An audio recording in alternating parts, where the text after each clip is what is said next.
Hi there, this is Matt with State of Flex here with another ranking video. I've spent the past 2 weeks watching all six, count 'em, six of the Home Alone movies. Many of them, this was my first time viewing. So, I thought what better to do now that I've sat with them for a long period of time now than to rank them. So I'm going to go from worst to best. And this is going to be kind of an obvious video, but I had thoughts, so here are them thoughts.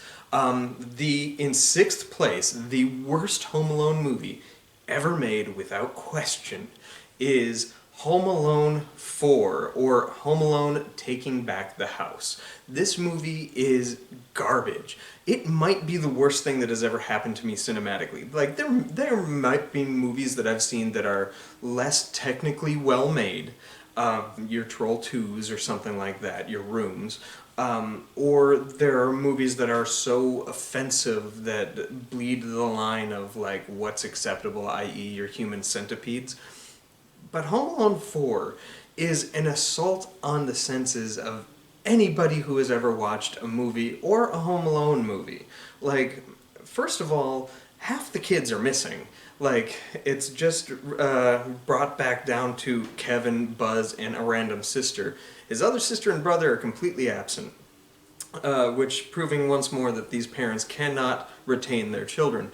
But then the film divides the parents. One of the key aspects of what made those first two movies so interesting and good is the parental relationship.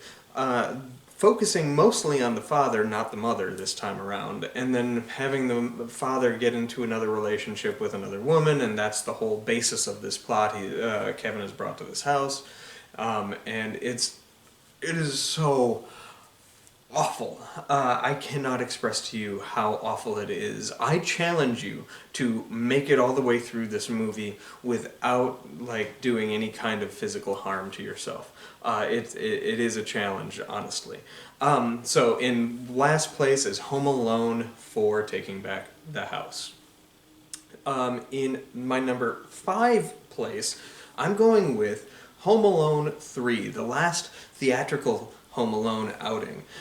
Home Alone 3 has a budget to it, which is the only thing that ekes it by in any kind of quality setting. And if you see other people's lists, this one might be higher on it, probably because it has the budget to land some of the physical humor better than some of the later movies in the franchise. That said, the movie is painfully unfunny. The main character is just like so dull. It strips the Christmas aesthetic completely. Like, it's still set in Chicago winter, but no longer is Christmas involved whatsoever. It strips that like whole family narrative of Home Alone from the movie. The slapstick stuff you've seen before by this point, and so it just doesn't really work or resonate. And then lastly, it doesn't feel like a Home Alone movie. It looks cheap, even though it has a budget. It doesn't have like a nice cinematic value to it. It looks like it could be a TV movie, which is probably why the next few installments actually were TV movies. You can do this on the cheap if you're not willing to pay for a solid director and or a cinematographer, which is what really elevates some of those early Home Alone movies. So yeah, I'm not a fan of this movie. It does have an early Scarlett Johansson performance, so if that's your thing, you might be tickled. And it has a relatively okay soundtrack that's very of its time. But this looks like the trajectory of like, we need a cash grab. What franchise do we have that's sitting around? Oh, Home Alone, let's pimp out another one. That's what this movie feels like. Okay, number 4 in my number 4 spot is actually going to be the most recent outing, Home Sweet Home Alone. This movie is definitely the best made Home Alone movie since the second one. It has solid performances, a decently well-written script, and it has like a nice cinematic value to it. Where it falls flat is that there's nobody that you're really rooting for. Like, the two main bumbling buffoons that are trying to break into the Home Alone boys' house are painted so sympathetically that when heinous things start happening to them, it feels painful rather than funny. There is no, like, if like in a bubble, all the like traps in this movie are not all that dissimilar from the first two movies. In fact, I think the second movie has the most lethal of the death traps. This movie has pretty similar vibe to those first two movies in terms of traps. But why these aren't funny and those ones were is because Harry and Marv were heinous people who were ruining houses, breaking in, completely burglarizing, and like when they were the wet bandits, turning on the faucets so that their entire house was going to crumble in on itself, while also being fully willing to harm and or murder a child.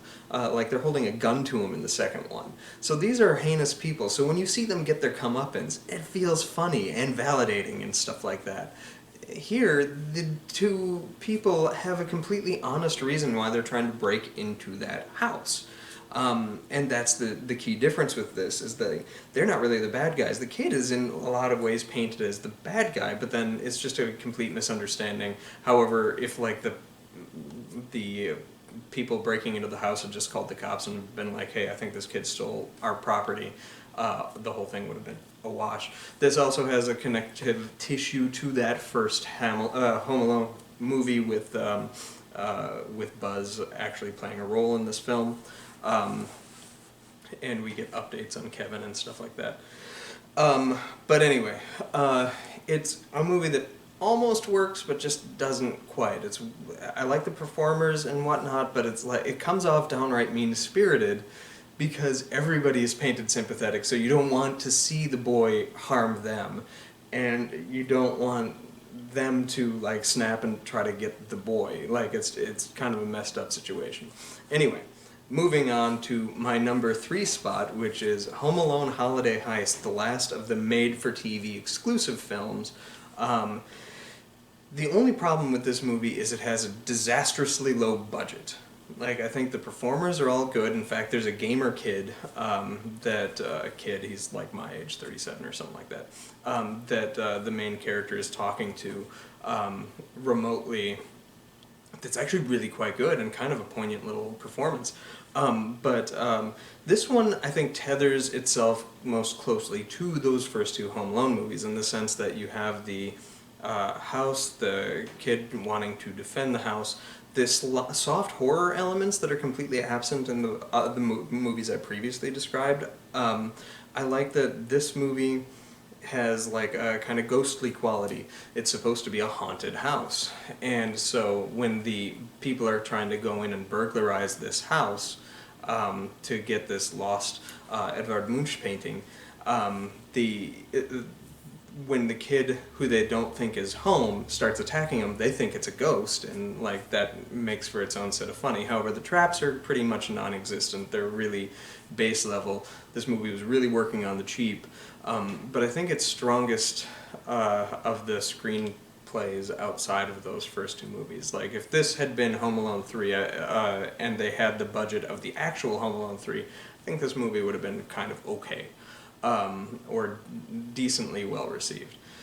As is, it's considered by many to be the worst, and I just don't get that. They clearly have not washed through 4, or they had suffered so severely they had to go into a fugue state to block it out. This movie is nowhere near as bad as 4, and I think it's honestly better than 3 or the most recent one. Alright, now we're getting on to the final 2 Home Alone movies. Home Alone 2 Lost in New York takes my number 2 spot. What can I say? This is the same movie as the first one with a completely different setting in New York. They make good use of the New York setting. This movie looks expensive, and it is. It is really good looking. Cinematography is fantastic. I like the family feel, and being that it is just kind of the same movie again, you're familiar with the characters, and they didn't switch anybody up. Everybody's the same characters, the same performers in them, and you like the people that are in it, and like, so your affection towards the mom and the kid relationship, the mom and Kevin, really kind of works, and getting more of Frank and Buzz and all that stuff is kind of fun too. But it's the traps in this one that are the best. They are so funny and so vibrant and so out there and so violent. This is a Roadrunner cartoon brought to brilliant, beautiful life. And back in the day when critics reviewed it, they saw the harm in that, and I don't necessarily see that. This movie is a big whimsical fantasy kind of thing at the end of the day, and it's not lost on me that this filmmaker would go on to make the Harry Potter movies, which were kind of the prime fantasy epics for children. The sauce is in the making in this movie.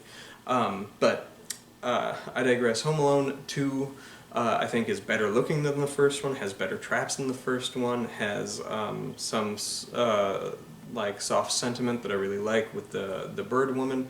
That's kind of just a reinterpretation of the shovel guy. That said, it is just kind of more of the same.